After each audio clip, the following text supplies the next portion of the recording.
The second oldest person from this region, Astrid Sakrisson from Sweden, passed away on the exact 13th, making Mortensen a Danish name, a notable Australian, even among other Scandinavian persons. Mortensen is the only Nordic-born person ever to pass their 113th birthday, having immigrated to the United States from Denmark in the 1820s. Others are the oldest Nordic just 2 weeks before Joey Montemurro would surpass his record for age. On April 25th, 1998, Chris Mortensen passed away in San Rafael, California, USA. He's also the oldest man to have ever been born in Denmark and the oldest man to have ever passed away in the United States. He was the last Nordic person to have survived through their 113th birthday and the last recognized person to have been born in 1882. Number 13. Nabi Tajima. Tajima was born on August 4th, 1900 in Onaki, an area of what was then Wan Village, on the westernmost part of Kikaijima Island, Kagoshima Prefecture. Later in life, she resided in Kikai, which is on the same island and also part of the Kagoshima Prefecture. She had 9 children, 7 boys and 2 daughters, 28 grandkids, 58 great-grandchildren, 64 great-great-grandchildren, and 14 great-great-great-grandchildren at the time of her 117th birthday in 2017. On April 21st, 2018, Tajima, who was 117 years old,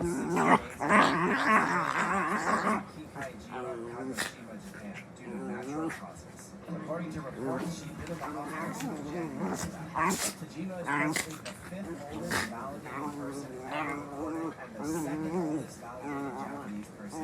Following the passing of an unidentified Tokyo lady on September 27, 2015, and Violet Brown on September 15, 2017, she became the oldest living person in the world and Japan. Josie!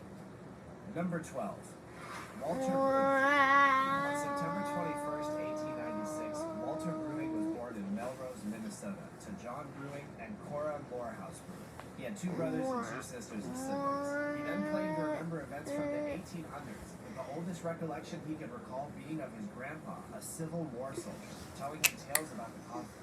His family relocated to Des Moines, South Dakota in 1901 when he was just 4 or 5 years old, and he attended school there for 9 years until his parents divorced in 1910 when he was 14 years old. His family didn't have access to plumbing, water, or electric.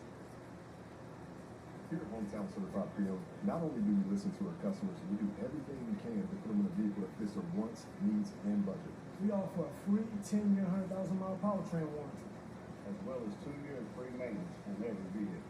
We got vehicles that everyone's needs. We got cars, trucks, SUVs. We even got cars for first-time drivers. Now come on down and see your home team at Hometown Certified Pre-Owned.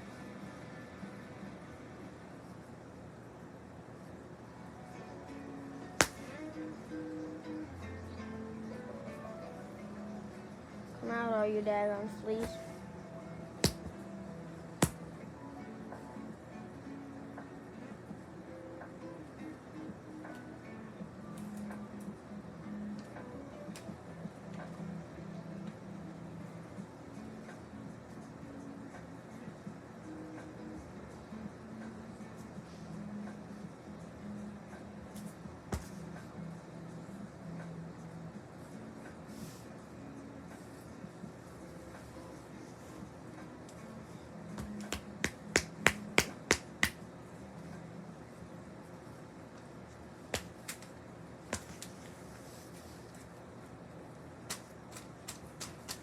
Siblings lived to be 78, 85, 91, and 100 years old, while both sets of grandparents survived into their 90s. There's just 1 niece and 3 nephews left living in his family. Along with great nieces and great nephews, they're all currently in their 80s. Brewing stopped attending school in 1910 and started scrubbing baking pans for around $2.50 per week. In September 2006, on the occasion of his 110th birthday, Brewing was recognized as the oldest retired railroader in the century. Brewing was the second to last person still alive who was born in the 1800s at the time of his passing. Since all other verified 1800s born